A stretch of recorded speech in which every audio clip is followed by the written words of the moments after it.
Hello, guys. This is Ricky Jesse. And this is Quentin Figueroa. We're here talking here on our website called happyhealing.life. And today we want to discuss the law of attraction. We're big followers of Abraham, which is recited by Esther Hicks and her husband, who has passed away already, Jerry Hicks. Yep.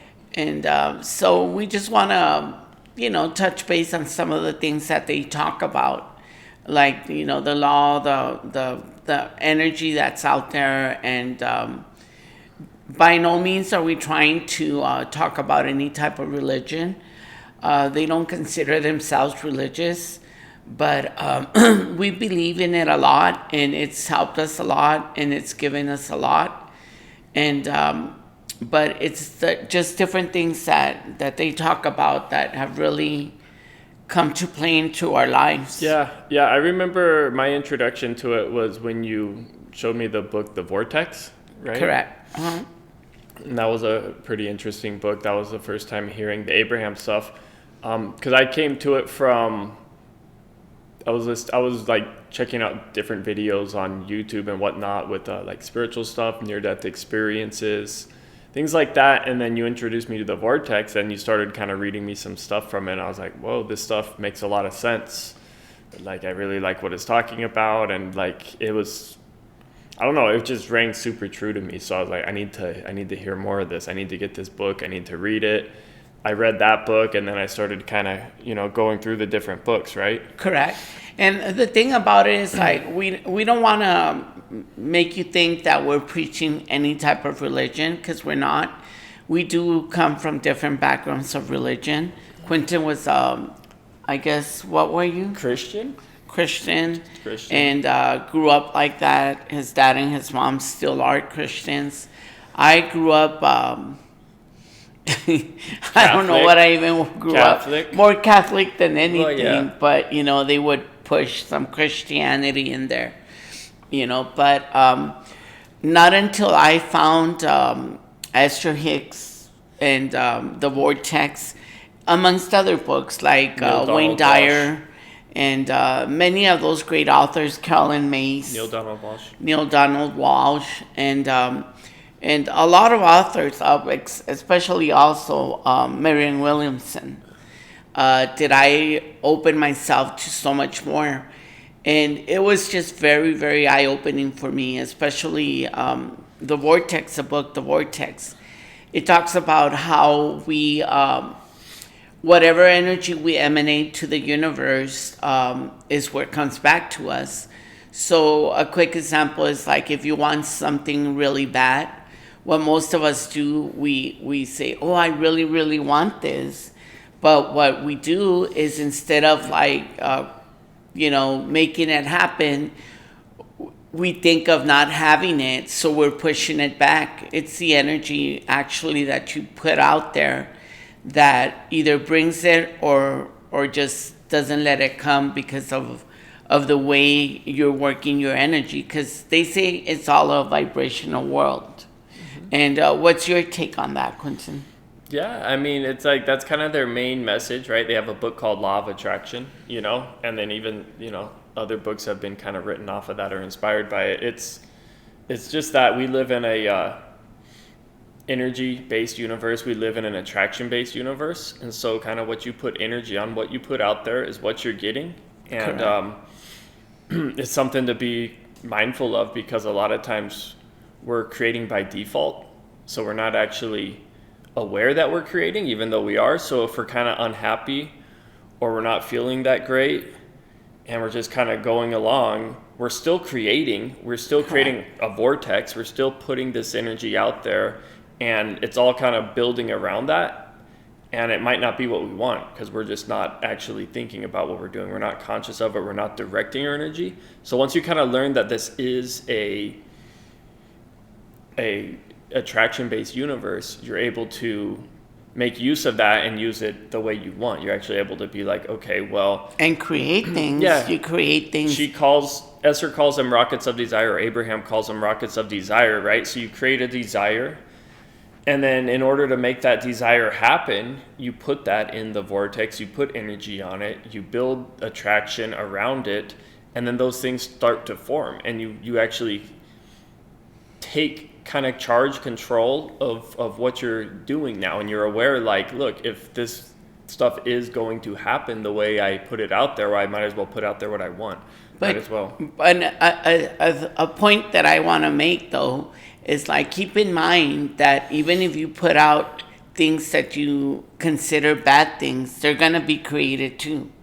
It doesn't distinguish. The law of attraction, the energy-based world, doesn't distinguish, because let's say you're thinking of something that's going to happen that's real bad and whatnot. You start giving it energy. You're calling it forth, because the universe doesn't distinguish. It doesn't know about good and bad. Yeah. It just gives you what it feels that you're asking for. Yeah, and that's kind of what I'm saying, where you're creating by default, because if you're not aware that that's happening and the universe doesn't distinguish, a lot of times we're kind of thinking bad stuff, because a lot of times we're unhappy, or we're not feeling good, or work's not fun. Certain things just aren't going the way we want.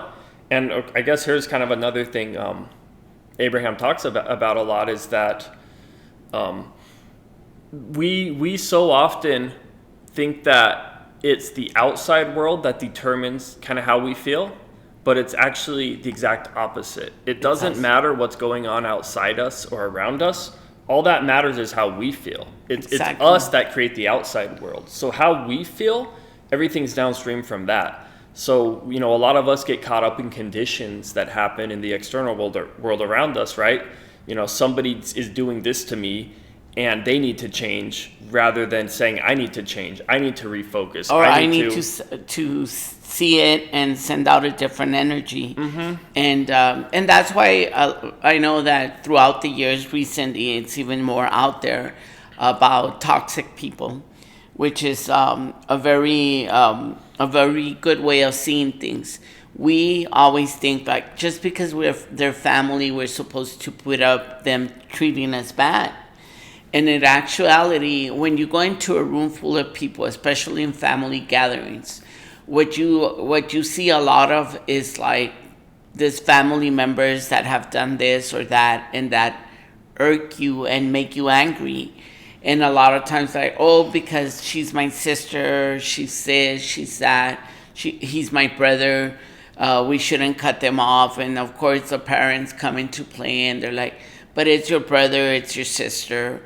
And when you feel an energy that big and it's toxic, the best thing for you to do is to walk away. And a lot of us don't. So what do? You start creating more things, more bad things, kind of, you could say. I don't like to use good and bad. And that's kind of like you're saying with family. It's like that's this kind of external thing, right? That's influencing you.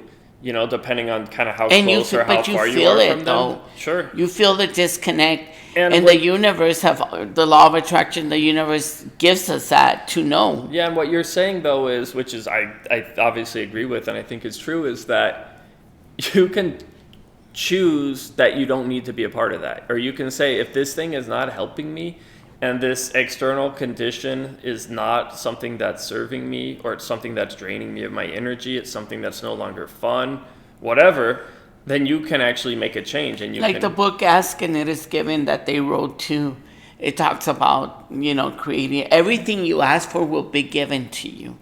It's there's no doubt about that. And it's like Abraham says too, you need to be selfish, right? Exactly. And I know people hear the word selfish and they think like, oh, that's a bad thing. You need to be selfless and blah, blah, blah. And it's like, yeah, of course that's true. And you should be kind to others and all that. But at the end of the day, we're here on an individual journey. We're all connected. We're all here helping each other and experiencing things together. And we've experienced but it. But we're individual creators, right? Yeah. So you need to be selfish in the sense that I want to choose happiness for me, and I'm not going to be unhappy so that somebody else can be happy. And most of the times, that's what they teach us. And that's what happens with family a lot. Yeah, that's what they teach us. Relationships. Growing up, oh, you have to be good with your brother or your sister, when all along your brother or your sister, can be kind of jerks.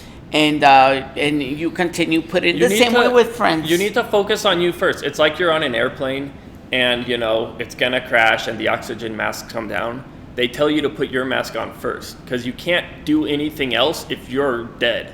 You need to take care of it necessarily, but you need to be breathing oxygen. You can't help anybody else. They tell you it's that same principle. Like, take care of yourself and then take care of people around you. But most often we don't have the mask on and we're over trying to what about this person? What can I do for them?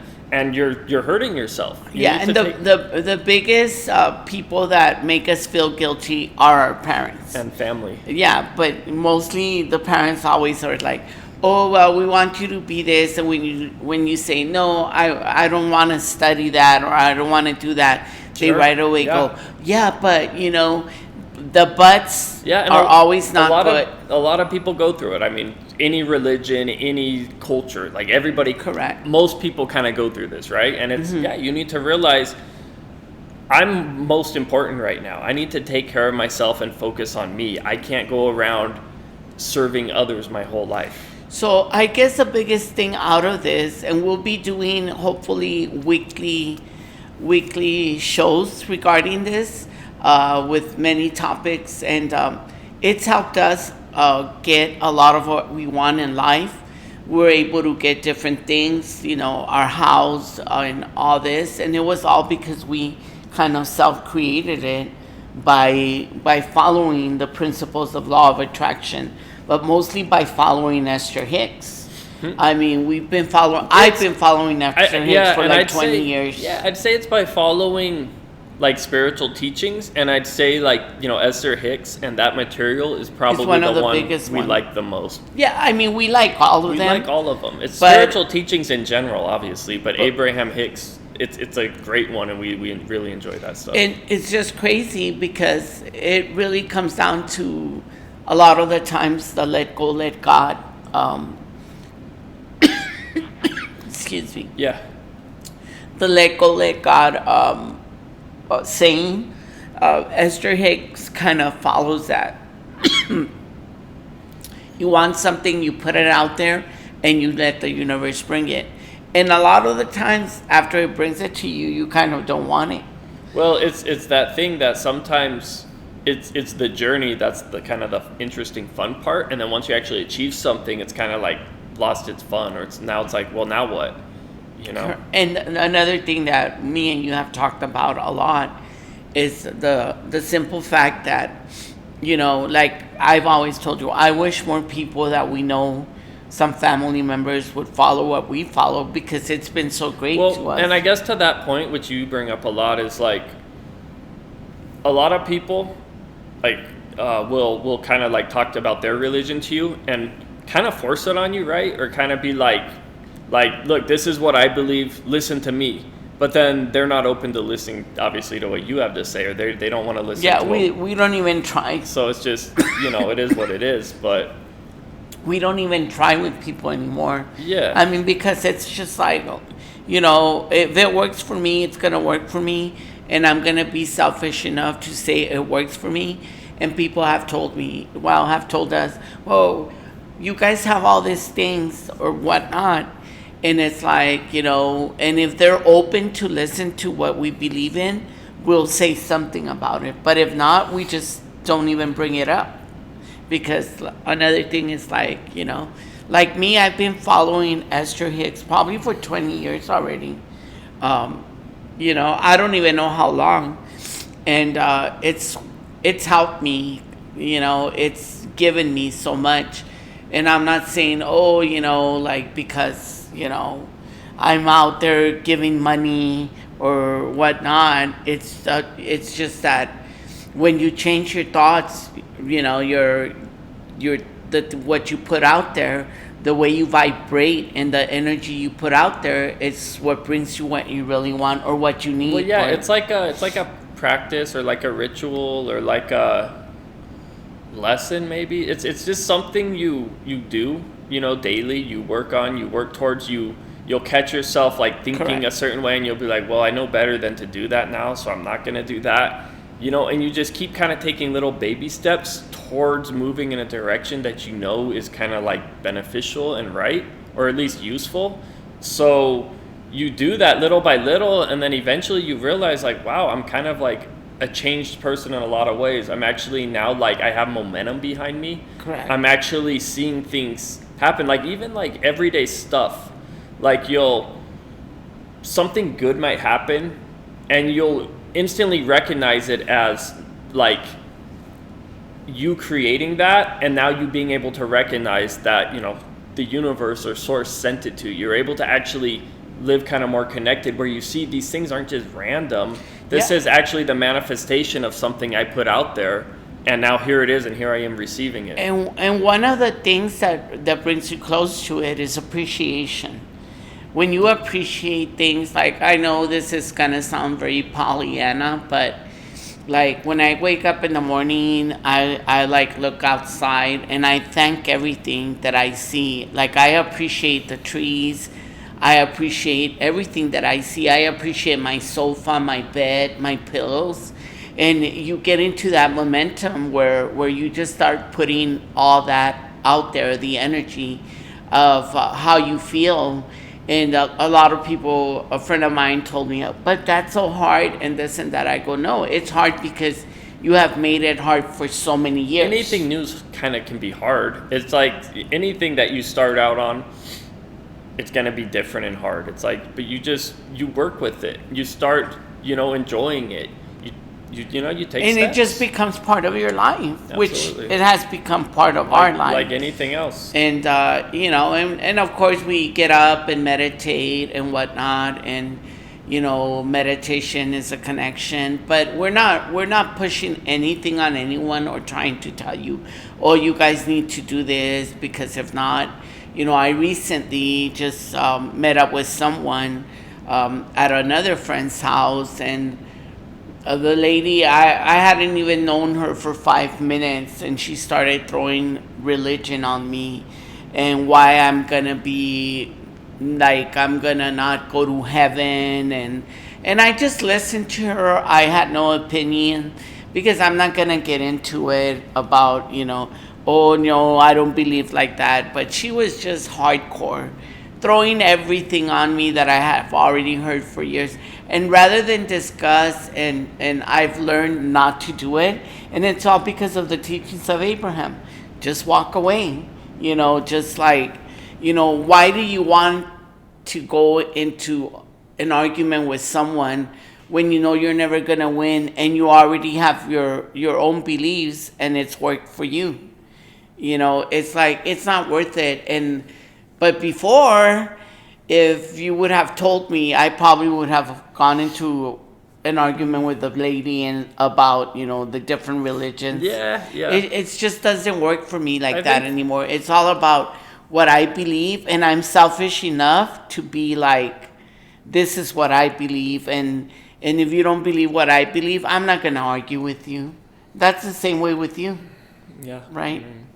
Yeah. But the basis of it all is law of attraction. Yeah, I think so. And these are all new little videos that we're going to be making, but we'll be coming, we're going to try to make one video a week or maybe more. Yeah, we'll see. And as always, we're coming live from our home.